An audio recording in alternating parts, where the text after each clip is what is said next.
Hello everyone, welcome back to my channel. இன்னைக்கு நாம பார்க்க போற ரெசிபி கருவேப்பிலை பொடி.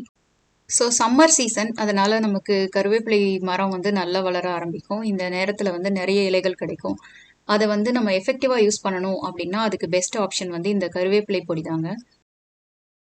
கருவேப்பிலை மரம் வந்து இந்த மாதிரி நல்லா வளர ஆரம்பிச்சதுக்கு அப்புறமா நுனிகளை இந்த மாதிரி கட் பண்ணி எடுத்து ட்ரிம் பண்ணிக்கிட்டே இருந்தோம் அப்படின்னு சொன்னாதான் மரம் வந்து நீண்டுக்கிட்டே போகாமல் சைடில் வளர்ந்து நல்லா புஷ்ஷியாக வளரும். இப்போ பார்த்தீங்கன்னா இதை பார்த்தீங்கன்னா உங்களுக்கு தெரியும், நல்ல கிளைகள் விட்டு நல்லா புஷ்ஷியாக வளர்ந்துருக்கு. இதுக்கு மெயினான காரணமே இந்த மாதிரி சின்னதுலேருந்தே லைட்டாக நுனிகளை வந்து ட்ரிம் பண்ணி நம்ம எடுத்துகிட்டே இருப்போம். இலைகள்லாம் பாருங்கள், ப்ராப்பர் நியூட்ரிஷன் கொடுத்தோம் அப்படின்னா இந்த மாதிரி டார்க் க்ரீன் கலரில் வரும். ஸோ வாங்க இப்போது இந்த ரெசிபியை எப்படி பண்ணுறது அப்படின்னுட்டு குவிக்காக பார்த்துடலாம். ஃபஸ்ட்டு கருவேப்பிலையை எடுத்துகிட்டு வந்துட்டு நல்லா வாஷ் பண்ணிடுங்க.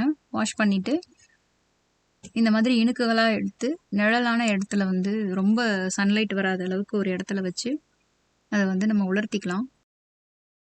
உலர்த்திட்டு நல்லா ட்ரை ஆனதுக்கப்புறம் இந்த மாதிரி லீவ்ஸை மட்டும் தனியாக உருவி எடுத்துக்கிறோம். இப்படி உலர்த்தி எடுக்கும்போது இந்த ஈரப்பதம்லாம் இல்லாமல் கருவேப்பிலை பொடி வந்து ரொம்ப நாள் நல்லாயிருக்கும். அதுக்காக தான் இதை பண்ணுறோம். நம்ம அளந்து எடுத்துக்கணும். ரெசிபிக்காக நான் இன்றைக்கி அளந்து எடுத்து சொல்கிறேன். ஸோ இந்த மாதிரி ஒரு கப் அளவு எடுக்கிறோம் அப்படின்னா அதில் நல்லா பேக் பண்ணி எடுக்கணும், நான் சொல்கிற மெஷர்மெண்ட்டுக்கு. ஸோ நல்லா பேக் பண்ணி எடுக்கிறீங்க அப்படின்னாக்க வந்துட்டு 3 கப் பேக் பண்ணி எடுத்துக்கலாம்.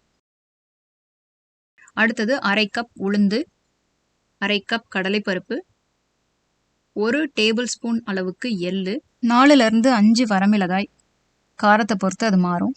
எள்ளு வந்து நான் இன்றைக்கி கருப்பு எள்ளு எடுத்திருக்கேன், நீங்கள் வெள்ளை எள் கூட சேர்த்துக்கலாம்.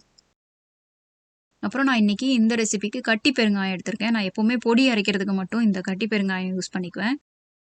ஸோ அடுத்தது நம்ம அளந்து எடுத்து வச்ச அந்த 3 கப் கருவேப்பிலை.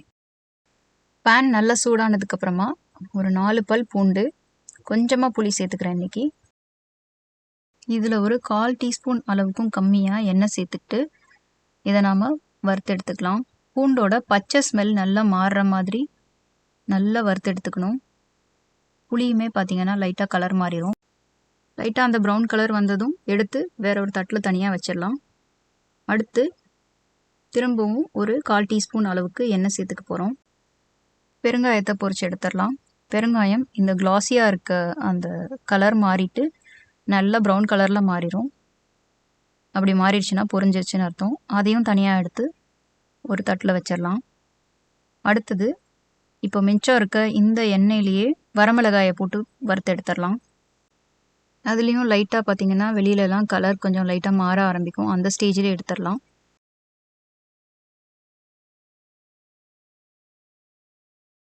ஸோ இந்த ஸ்டேஜில் அப்படியே தனியாக எடுத்து வச்சிடலாம். அடுத்தது அரை கப் கடலைப்பருப்பை சேர்த்துக்கிறோம். கடலைப்பருப்பு மட்டும் வந்துட்டு வறுபடுறதுக்கு கொஞ்சம் டைம் ஆகும். இது எண்ணெய் இல்லாமல் தான் வறுக்கிறோம் இதுக்கப்புறம் வறுக்க போகிற பருப்பு எல்லாத்தையுமே. ஸோ கடலைப்பருப்பு பார்த்திங்கன்னா லோ ஃப்ளேமில் வச்சுட்டு இந்த மாதிரி பரட்டி விட்டுட்டே இருக்கணும். அங்கங்கே இந்த மாதிரி ப்ரௌன் கலரில் மாறிடும் அப்படின்னா ரெடி ஆயிடுச்சு அப்படின்னு அர்த்தம். அதை தனியாக எடுத்து வச்சிடலாம். அடுத்தது அரை கப் உளுந்து சேர்த்துக்கிறோம். உளுந்து வந்து கடலைப்பருப்பை விட கொஞ்சம் ஃபாஸ்ட்டாக வறுபட்டுரும். உளுந்து வந்து வறுபட உங்களுக்கு ஒரு நல்ல வாசனை வரும். அதுக்கப்புறம் அந்த கலரும் ப்ரௌன் கலரில் லைட்டாக மாற ஆரம்பிக்கும். அந்த ஸ்டேஜில் உளுந்து வறுபட்டு ரெடி ஆயிடுச்சுன்னு அர்த்தம். இன்னும் கொஞ்சம் நேரம் அதிகமாக விட்டுட்டிங்கன்னா கூட கருகிரும். அதனால் அதை கரெக்டாக பார்த்து லோ ஃப்ளேமில் வச்சு வறுத்திடுங்க. இப்போ பாருங்கள், லைட்டாக ப்ரௌன் கலரில் இருக்குது. இப்போ 1 டேபிள் ஸ்பூன் அளவுக்கு எள் எடுத்திருக்கோம். இந்த எள்ளை நம்ம இதில் போட்டுட்டு லைட்டாக ரொம்ப லோ ஃப்ளேமில் வச்சு பண்ணாலே போதும். ஏன்னா சட்டி இருக்கிற சூட்டுக்கே வந்து அது வந்து போட்டவுடனே வெடிக்க ஆரம்பிச்சிடும். ஸோ கொஞ்சம் கேர்ஃபுல்லாக பண்ணணும். இப்போ க்ளோஸ்அப்பில் காமிக்கிறேன் பாருங்கள், போட்டதுமே வந்துட்டு எப்படி பொரிய ஆரம்பிச்சிருச்சு அப்படின்ட்டு. அவ்வளோதான், இன்னும் 2 பரட்டி விட்டோம்னா எள்ளும் ரெடி ஆயிரும். இதையும் எடுத்து வச்சுட்டு இப்போது கருவேப்பிலையை சேர்த்துக்கலாம். ஸோ கருவேப்பிலையை உலர வச்சதுனாலே லைட்டாக வந்துட்டு வதங்கின மாதிரி இருக்கும்.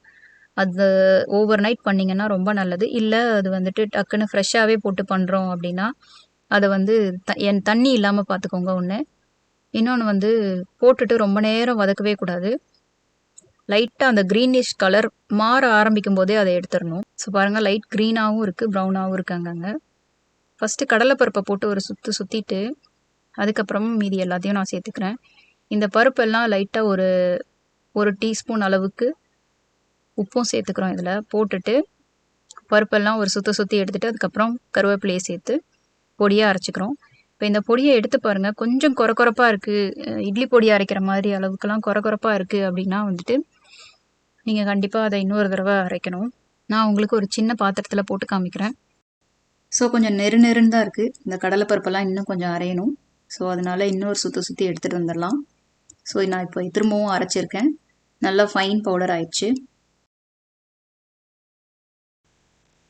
பொடியை அரைச்சி எடுத்துகிட்டு வந்ததுக்கப்புறம் எப்போவுமே ஒரு பிளேட்லேயோ பவுல்லையோ போட்டு கொஞ்சம் நேரம் ஆற விடணும். ஸோ நல்லா ஆற வச்சதுக்கப்புறமா தான் நம்ம வந்துட்டு ஏர்டைட் கண்டெய்னரில் போட்டு வைக்கணும். ஸோ எப்போவுமே வந்துட்டு பொடியை ஆற வச்சுருங்க. ஆற வச்சுட்டு இந்த மாதிரி ஒரு ஏர்டைட் கண்டெய்னரில் அதை வந்துட்டு நம்ம போட்டு வச்சுக்கலாம். இந்த ஏர்டைட் கண்டெய்னரில் போட்டு வச்சுட்டு எடுத்துகிட்டு திரும்பவும் மூடி வச்சிட்டிங்கன்னா ஃப்ரெஷ்ஷாகவே பொடி ரொம்ப நாளைக்கு இருக்கும் உங்களுக்கு. ஸோ இப்போ நம்ம இதை வந்து சாதத்தோடு போட்டு சாப்பிட்லாம், இட்லி தோசைக்கு போட்டு சாப்பிட்லாம். சாதத்தோடு போட்டு சாப்பிட்றப்ப வெறும் லஞ்சுக்கெல்லாம் பார்த்திங்கன்னா டக்குன்னு ரெடி ஆகிற ஒரு லஞ்ச் இது. ஸோ சாதத்தில் ஒரு ஸ்பூன் போட்டுட்டு நல்லெண்ணெய் ஊற்றினோம்னா ready lunch. And it's nutrient packed, iron, calcium இருக்குது. அப்புறம் முடி வளர்கிற பிரச்சனைக்கு வந்துட்டு நிறைய இதில் வந்துட்டு பெனிஃபிட்ஸ் இருக்குது. அண்டு இட்லி பொடிக்கு பதிலாக அந்த இட்லி தோசையில் வச்சு சாப்பிடும்போது டேஸ்ட் அதை விட சூப்பராக இருக்கும். இந்த ரெசிபியை நீங்களும் ட்ரை பண்ணி பாருங்கள். இது எப்படி இருந்தது அப்படிங்கிறத எங்களோட கமெண்ட்ஸில் ஷேர் பண்ணிக்கோங்க. இந்த வீடியோ உங்களுக்கு பிடிச்சிருந்தா ஒரு லைக் கொடுங்க. இன்னும் பல அருமையான ரெசிபிகள் எங்கள் சேனலில் வர காத்துட்டே இருக்குது. அதுக்கு மறக்காமல் எங்கள் சேனலை சப்ஸ்கிரைப் பண்ணிக்கோங்க. அண்ட் நோட்டிஃபிகேஷன் வரணும்னா பெல் ஐக்கானையும் கிளிக் பண்ணிக்கோங்க. தேங்க்யூ ஸோ மச் ஃபார் வாட்சிங். பாய், டேக் கேர்.